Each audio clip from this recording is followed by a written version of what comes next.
Essa história é baseada em fatos reais.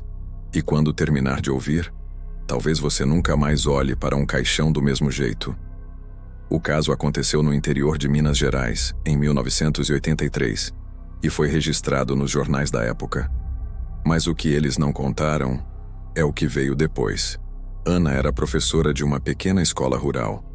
Tinha 32 anos e uma vida simples, cercada por gente que a amava. Morava numa casa antiga de paredes brancas e cheiro de café fresco. Vivia com o marido Jonas e sonhava em ter filhos. Era o tipo de pessoa que deixava tudo mais leve. Mas naquela manhã de julho, algo inexplicável aconteceu. Jonas a encontrou caída na cozinha, os olhos abertos e o corpo frio. Ligou para o hospital da cidade, mas o médico que chegou diagnosticou morte súbita. Disse que o coração parou e que já não havia nada a fazer. O corpo foi levado, lavado e preparado para o velório. A notícia se espalhou rapidamente, e em poucas horas, toda a cidade estava reunida na igreja de São Miguel. Durante o velório, algumas pessoas notaram detalhes que não batiam. A pele de Ana não endurecia, o rosto não parecia de uma mulher morta, e havia um leve rubor nos lábios. Uma tia percebeu um tremor quase imperceptível nas pálpebras. Uma vizinha, ao se aproximar, jurou ter visto uma lágrima escorrer. É o corpo reagindo, respondeu o médico incomodado. Isso é natural. Mas algo dentro daquela igreja parecia errado. A atmosfera estava pesada, silenciosa demais. Quando a noite caiu, o caixão foi fechado. O som da madeira batendo contra a tampa ecoou pela nave da igreja. O coração de Jonas apertou. Ele se aproximou e tocou o caixão pela última vez. O toque frio da madeira foi a despedida final que ele acreditava estar dando. Mas do outro lado, no escuro, Ana ainda ouvia. Ela sentiu o ar rarear, os pulmões queimando, a consciência oscilando entre sonho e desespero. Tentou mover os dedos, tentou gritar, mas o corpo não respondia. O cheiro de verniz e flores mortas invadiu seus pulmões, e quando as primeiras pás de terra começaram a cair, ela entendeu. Ela estava sendo enterrada viva.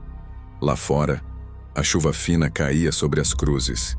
E dentro do caixão, Ana gritou em silêncio. Um grito que ninguém jamais ouviria. Na madrugada seguinte, o velho coveiro Antônio voltava para casa quando ouviu 3 batidas secas, vindas do cemitério. Ele parou, virou-se e ficou imóvel. O vento soprava fraco, balançando as cruzes, mas aquelas pancadas tinham ritmo, intenção. Ele se aproximou lentamente. As batidas vieram de novo, 3 vezes. E então, algo que gelou seu sangue. Uma voz rouca, quase sem ar, sussurrando o nome dele. Antônio largou a lanterna e correu. Na manhã seguinte, contou tudo ao padre da cidade, que respondeu com o sinal da cruz. Não volte lá à noite. A alma dela precisa descansar. Mas o descanso nunca veio. Naquela mesma noite, os cachorros começaram a uivar sem parar. O vento parecia trazer vozes, e a terra sobre o túmulo de Ana amanheceu levemente revirada. O padre mandou reforçar a cruz. O médico voltou a afirmar que era impossível, morte confirmada por atestado. Mas o coveiro sabia o que ouvira. E no fundo, a mãe de Ana também. A mulher passou a ter sonhos estranhos. Via a filha batendo na porta, o rosto coberto de terra, dizendo: "Mãe, me tiraram antes da hora." Acordava suando, com o coração acelerado e o cheiro de terra no quarto. Jonas, o marido, começou a definhar. Deixou de comer, de falar, e dizia escutar batidas no telhado todas as noites, sempre 3, sempre às mesmas horas. Os rumores se espalharam. No mercado, cochichavam que Ana não tinha morrido direito. Outros diziam que o diabo havia tomado o corpo dela. Crianças pararam de passar perto do cemitério. Uma semana depois, a família decidiu abrir o túmulo, oficialmente para transferir o corpo, mas na verdade, movidos pelo medo e pela dúvida. Quando o caixão foi aberto, o silêncio tomou conta. As unhas de Ana estavam quebradas, o interior da tampa arranhado com força. O corpo estava torcido, o rosto paralisado num grito. O médico desmaiou, a mãe se jogou no chão. O padre chorou em silêncio. Chamaram isso de catalepsia, um estado em que a pessoa parece morta, mas ainda vive. Mas ninguém conseguiu explicar por que o coração dela parou horas depois do enterro. Alguns disseram que ela morreu tentando sair. Outros, que nunca chegou a morrer. O caso tomou os jornais da região. Manchetes sensacionalistas diziam: mulher é enterrada viva em Minas Gerais. Repórteres apareceram.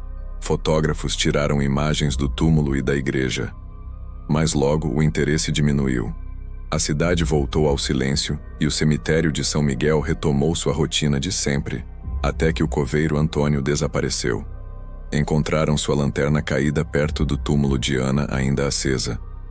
O corpo dele nunca foi achado. Alguns disseram que ele fugiu, perturbado pelo que viu.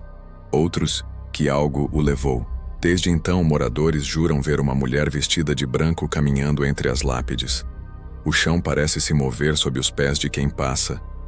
E quando o vento sopra, dá para ouvir o som surdo de 3 batidas vindas debaixo da terra. O padre que havia rezado o enterro enlouqueceu meses depois. Passou a trancar as portas da igreja e escrever frases sem sentido nas paredes. Ela não dorme. Ela ainda está aqui, dizia. A mãe de Ana morreu pouco depois em casa.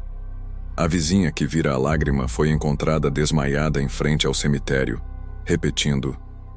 Ela abriu os olhos. Décadas se passaram, mas a história continua. O túmulo de Ana ainda está lá, cercado por velas, flores frescas e bilhetes deixados por quem pede ajuda ou perdão. Ninguém sabe quem as coloca. À noite, dizem que o ar ao redor do túmulo fica mais frio, que se você ficar em silêncio, consegue ouvir o som da respiração vindo do chão. Alguns pesquisadores tentaram localizar registros médicos do caso, mas muitos desapareceram. O hospital da época fechou. O padre morreu. O cemitério foi parcialmente destruído por uma enchente, mas o túmulo dela permaneceu intacto. Quem visita o lugar diz que sente algo diferente, como se estivesse sendo observado. E há quem jure que, nas madrugadas chuvosas, uma mulher de vestido branco caminha em direção ao portão, sussurrando palavras que ninguém entende. Alguns chamam isso de lenda, outros de castigo.